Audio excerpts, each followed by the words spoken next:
एक संत थे माधव दास जी। उड़ीसा की घटना बता रहा हूं आपको, पुरी की। जगन्नाथ जी के बड़े भक्त थे माधव दास जी। माधव दास जी रोज भिक्षा मांगते थे। तो एक माता जी थी, उनके पोता नहीं था। क्या नहीं था? पोता।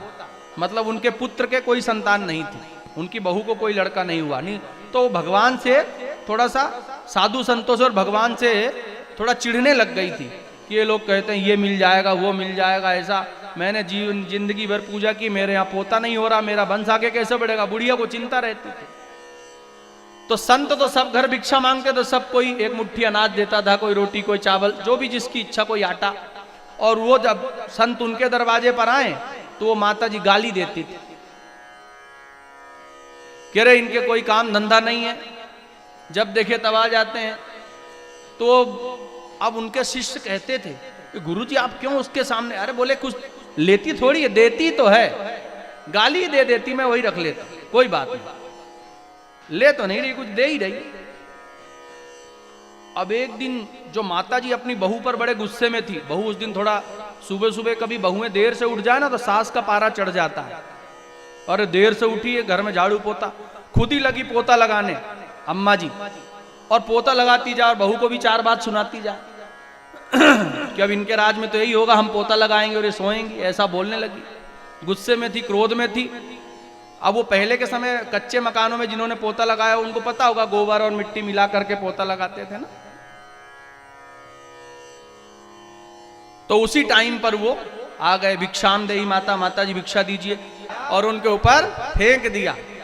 उन्होंने कहा चलो आज गाली नहीं दी, कम से कम पोता ही दिया।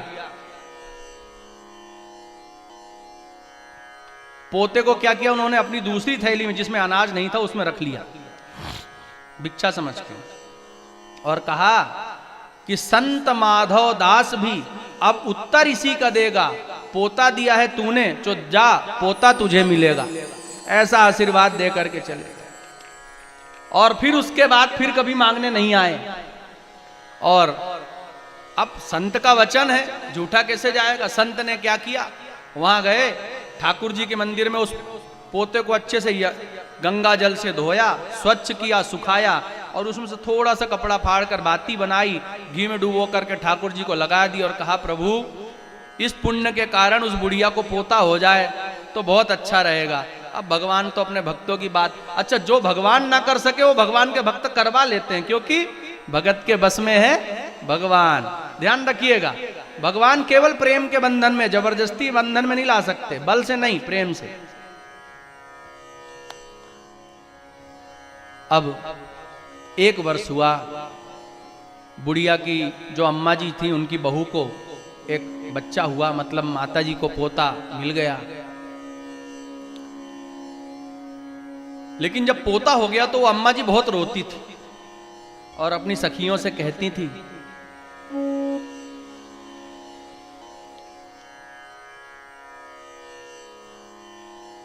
कि पोता दियो न प्रेम से, रोते रोते कहती थी कि पोता दियो न प्रेम से। मतलब मैंने संत को पोता भी दिया तो प्रेम से नहीं दिया, फेंक के मारा था। पोता दियो न प्रेम से, रिस बस दीनो मार, रिस यानी गुस्से से मार दिया। ऐसे पुण्यन सो सखी मेरे पोता खेलत द्वार, जो मैं से संत को देती प्रेम प्रसाद, तो मेरे घर सुत उपजते जैसे ध्रुव प्रहलाद। यदि मैं उनको बड़े प्रेम से कुछ दे देती तो मेरे पोता ध्रुव प्रहलाद जैसा भक्त होता। तो संतों की तो ये बात है, आपने कभी थोड़ा भी दे दिया ना, संत है, गाय माता है, जिनके आसपास गौ माता, गौ सेवा जरूर करना।